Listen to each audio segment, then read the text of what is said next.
activist. I'm a human rights defender, and I enjoy the kind of thing I'm doing in this life. Yeah. Alright, going back, when did you first realize you were not comfortable in being female, and when did you first get the impression that maybe you were born to be a man? First of all, as I grew up when I was young, I felt inside me I wanted to grow up as a boy because I admired boys a lot. So I would do a lot of things that boys do when they are young, making toy cars, playing football, wanting to put on boys' clothes, you know. So, and I would even steal my brother's clothing so that I could feel like them. I would do everything, most of the things that boys would do. Yeah, that's what I always wanted to do. Even the games that boys used to play, I didn't like playing girls' games. Yeah, even in these games of mom and dad, I would be the dad. So yeah, so, and I actually even one day I asked my mom about my brother. I have a brother called Reggie. I asked my mom, how comes that Reggie pees while standing? And he was like, it's because he's a boy. I was like, hey, so I'm also a boy because I want to learn how to feel like who? Reggie. So my mom told me, no, you're a girl, what? I'm like, no, I'm going to also start practicing it so that I do what? I be like Reggie, yeah. So when I grew up around the time I joined the LGBT community in Uganda, that was around 2009, yeah. When I hooked up with some of my friends who introduced me to other friends were attached to Farouk. So it all started, I joined Farouk, and then around 2010 I worked at Farouk as the communications manager. And I got to learn more about the LGBT community in Uganda because by that time, before I joined the community, I didn't know what LGBT was. I just knew there are lesbians and gays.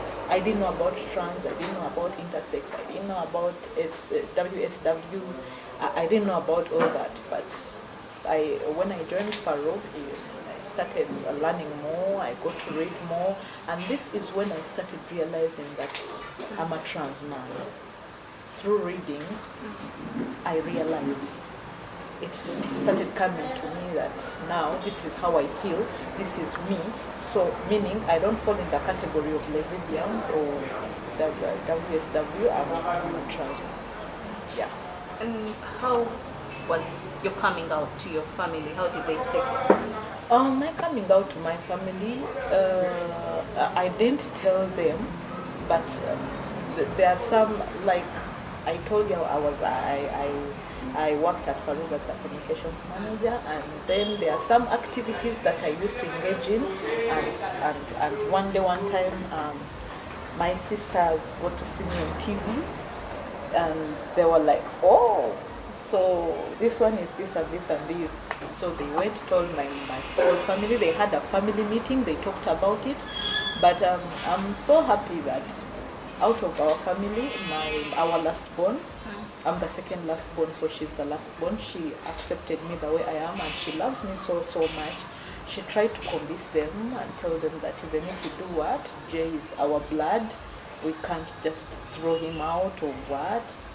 Let's just accept him the way he is. But then most of them haven't. They refused. They refused to take me in. Though my mom loves me so much and misses me, sometimes when I go to see her, she tries to talk to me and what. But the rest of my sisters and brothers are not really okay with it. Though sometimes I think they are trying to adopt it or take it in, but it's kind of hard because most of them, I have two brothers who are pastors. Yeah, and the rest of my family, they are saved. Yeah, so they're like, it's hard for them, apart from one sister of mine who is okay with me. Yeah. Right. I understand you're into sports. Yes. How has it been being, because I don't think yes, I understand that society is very closed off to these issues, but then taking part in an activity that is mainly male-dominated, are they very accepting? I love basketball very much. Ever since I was young, I tried basketball. And actually, in '97, that's when I started playing basketball. And I got this love of basketball from my brother, still Reggie. He inspired me a lot in a lot of things. So, yeah, and I also, after throughout my high school, I used to play basketball, but there are some schools that I went to, and they weren't, there were no, because let's go back to reality. In high school, I'm taken as a girl, you know. So in my high school, there were no girls playing basketball. It was only boys playing basketball. So because I had this love for the game, in the evening after classes, I would join the boys to play basketball. So everyone was like, what? How can you handle playing with boys and so on? And the good thing, I was good at what I was doing. So the boys would even fight for me to be on their teams, yeah? Because I was good. So I would train with them, play with them, and they liked me very much, but they didn't know what I was at that time. So, and there are some schools that I played in that were competitive. We used to go for competition in different schools, and I so happened that our team would be the best. And after high school, I joined clubs, different clubs. I started from Ladybugs.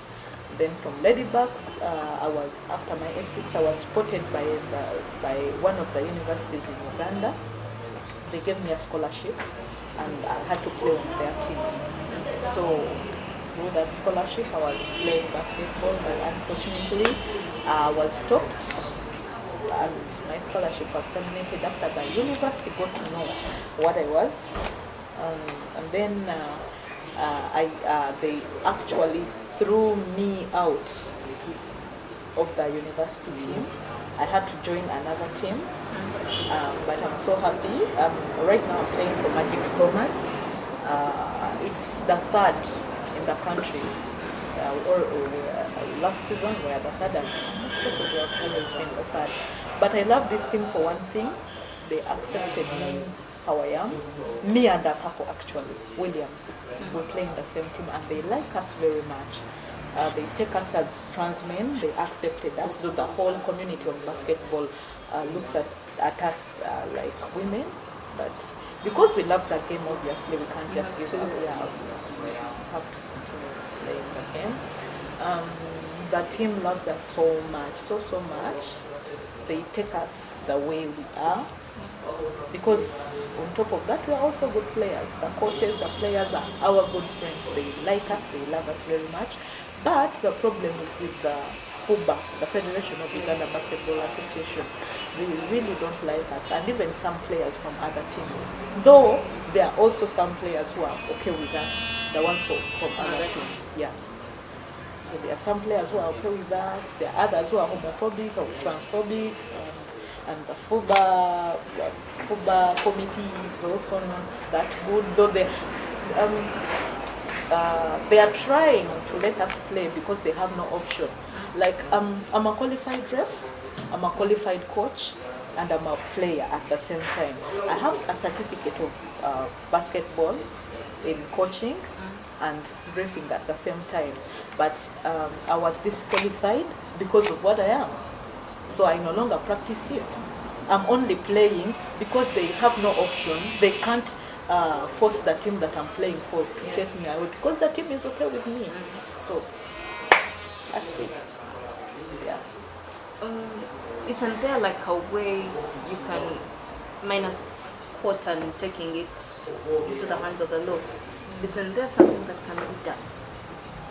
Or have you even taken any steps to fight for your rights and say, no, this is me, it doesn't make me any less of a ref or coach, I'm qualified, and that's what I should happen? What I should say, actually, there are many opportunities that I've lost. Like, I'm supposed to be on the national team of Uganda, but they stopped calling me on the national team because of the time they realized that I'm trans. And they have denied me opportunities like there is a program that we were running. It was always run by the International Sports Connection.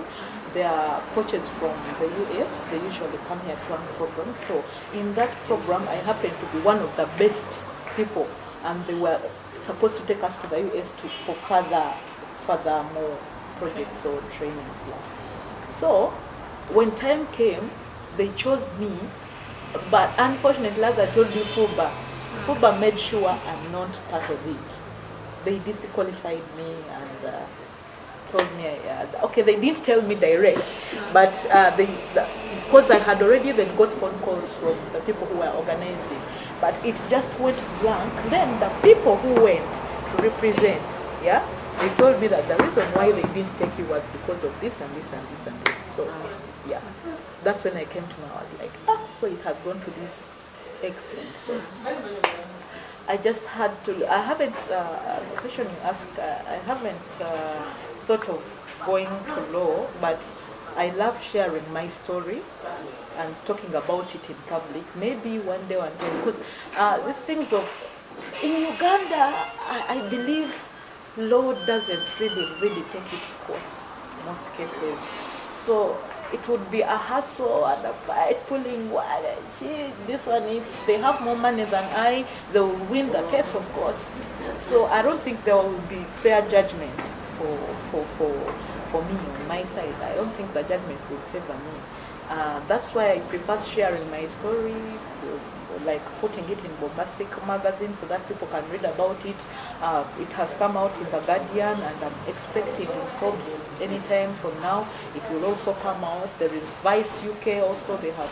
So I prefer sharing my story so that maybe people can read about it, and maybe with that, it will make a change somewhere. Yeah. The reality is there are a lot of trans people in the sports field. Yeah. Have you all thought of coming together and doing something for yourselves, just to create, even if it's a little bit of a different? Sometimes it's the voices that matter. You start from the ground and then you go from there. I'm thinking about that thing, and I think the fact that we have a network for the transgenders, I think such a thing is going to happen very soon. And on my side, the reason why I came out to start sharing my story was so that they could listen to my voice as a trans person.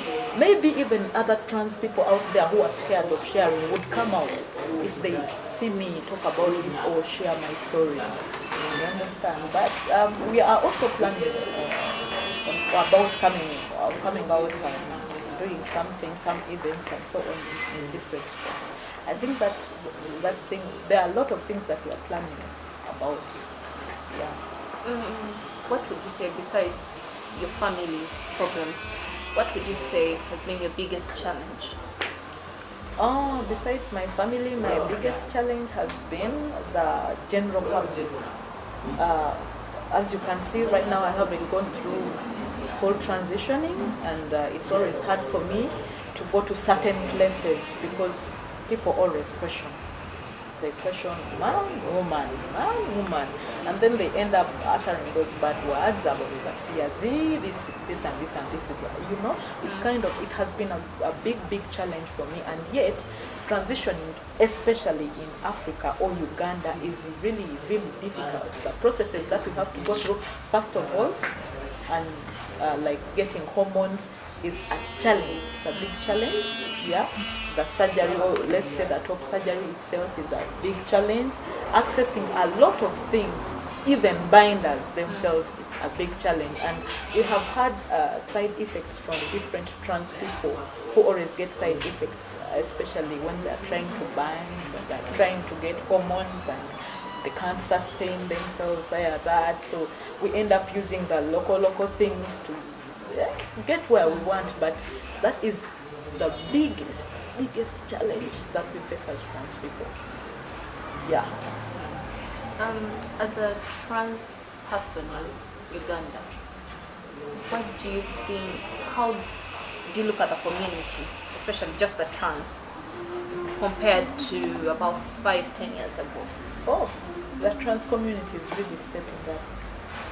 That's all I can say. It's really, really stepping up, and I'm happy that my fellow trans people in Uganda, however much we are going through a lot of challenges, are ready to come out, talk about different issues, stand on our two legs and tell people, hey, listen, this and this and this is happening. I'm happy, even if it's bad on the other side, but I'm happy that there are even bills that are coming up and affecting the trans, though it's in a bad way, but at least something like trans is being talked about. You understand? This is a step ahead. Yeah, so I'm really grateful for the trans community. It has really stepped up, though we still have a long way to go. Yeah, but at least it's better than way back. And on a personal level, do you mind talking about your love life? I want to understand how it works within the trans community. The rest I get it, but most people don't get how this works. Wow. My love life. Yeah, as trans people, I'll talk on behalf of, not mine, but let me talk about, because I've got time to share it with my trans friends around, and being in love as a trans person is always a big challenge. Yeah, because you can get a person you love, but they will see you in another perspective. And when you fully transition, you will either break up with your partner unless that person understands you, which is always so difficult. What changes? One, I think by the time you fall in love with them, they are looking at you as a woman. So now you're transitioning to be a real man. You understand? So this person will be like, oh no, me, I didn't love you this way, I loved you the other way. You understand? So it's also a challenge. And how easy or how difficult is it to actually approach like a girl you're attracted to? It's not easy. It's not easy actually, but if you want something, you go for it. No matter what, you go for it. Okay, what has been your worst experience? I'm approaching a girl. My worst experience. I haven't got one at least. I don't know whether I always find it easy. I find when that person has already, I don't know. But I've never got it. I've never got any difficulties. Yeah. Okay. So what are your future plans as a person in terms of the movement? As a person, my future plans to stay in activism, and because if there are a lot of countries that are changing laws and accepting gay people, and that's my dream, that one day, one time, yeah, they take us as Ugandans and they accept us the way we are. That's one of my dreams, and I'll continue being an activist as long as I'm still alive. Because even if I'm not still alive, I would wish the people who come after us find it when it's small for them, it's okay for them. That's my dream in time. And what would you like to share with the world, not just with your times? With the world. What I would love to share with the world is they should, because in Uganda there are a lot of laws that are coming up and they are affecting us as the LGBT community. So this is my message to the whole world, as in they should, especially the countries that have been accepted, they should join hands with us so that they push it. They help us in this struggle until we get what we want. Yeah. Thank you very much.